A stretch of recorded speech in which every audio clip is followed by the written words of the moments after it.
fils cadet du prince Charles et de la princesse Diana, dont le 25e anniversaire de la mort fut célébré le 31 août 2022, le prince Harry a grandi au sein de la famille royale britannique du côté de Buckingham Palace.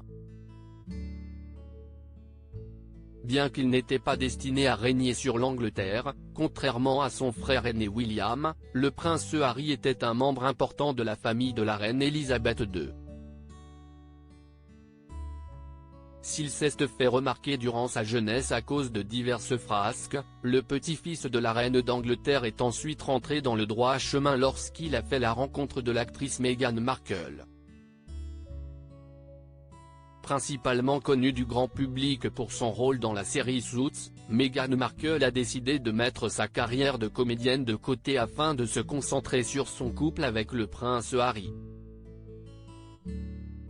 Harry et Meghan ont d'abord vécu au Canada avant de s'installer en Californie. Les deux tourtereaux se sont mariés lors d'une splendide cérémonie organisée en 2018. Peu de temps après leurs noces, les deux amants ont fondé une famille en donnant naissance à un petit garçon prénommé Archie. Cependant, le conte de fées a rapidement viré au cauchemar. Lassé de toutes les obligations qu'impose le fait d'être un membre de la famille royale britannique, le prince Harry et Meghan Markle ont décidé de quitter Buckingham Palace et le Royaume-Uni. Après avoir vécu durant quelques mois avec leur fils Archie au Canada, le couple a décidé d'aménager en Californie pour démarrer sa nouvelle vie loin de l'Angleterre. Bien évidemment, cette décision fut à l'origine de nombreuses tensions entre les Sussex et le reste de la famille royale britannique.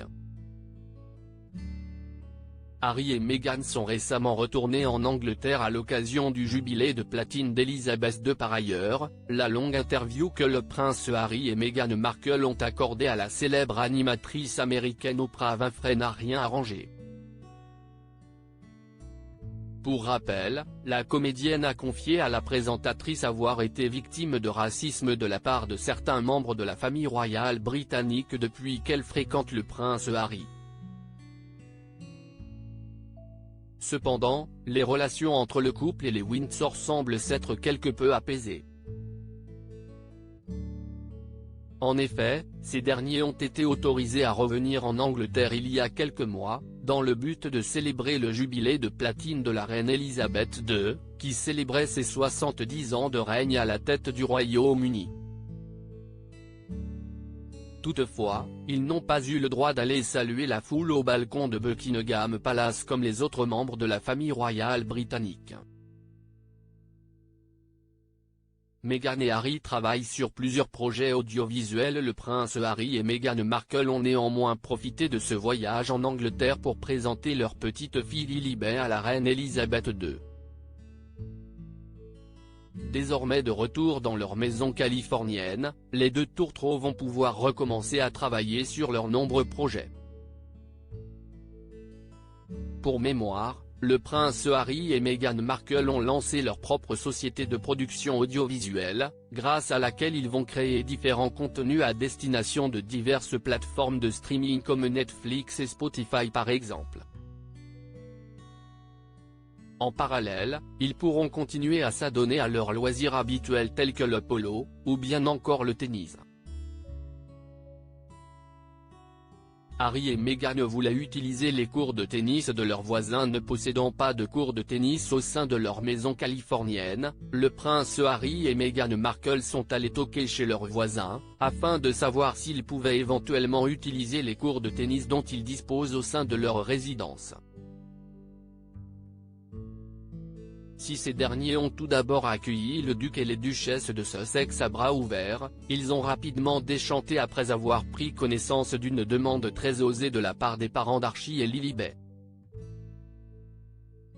Selon les informations dévoilées par l'historien royal Hugo Vickers dans les colonnes du magazine britannique Express, le couple aurait demandé à ses voisins de quitter leur domicile lorsqu'ils viendraient chez eux pour utiliser les cours de tennis.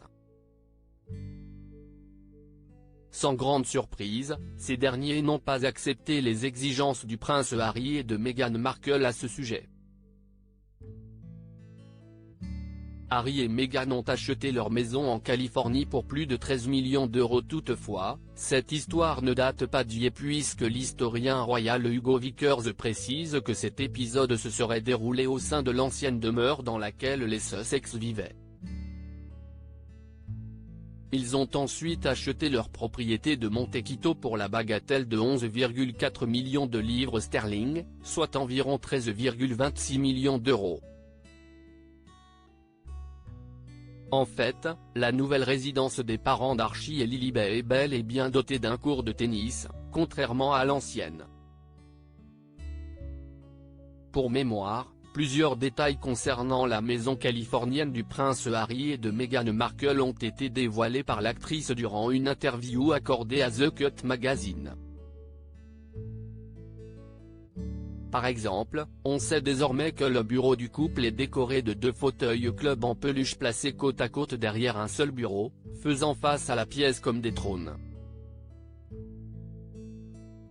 Harry et Meghan ont été accueillis par Tyler Perry lors de leur arrivée en Californie. Le duc et la duchesse de Sussex possèdent également un piano à queue qui leur a été offert par l'acteur-réalisateur Tyler Perry. Pour rappel, c'est ce dernier qui a accueilli le couple et leur fils Archie lorsqu'ils ont déménagé du Canada aux États-Unis. La maison Montecito est le genre de grande maison qui vous fait sursauter en vous rappelant que la richesse inimaginable est en fait la réalité quotidienne de quelqu'un, a indiqué la journaliste Alison P. Davis dans son article.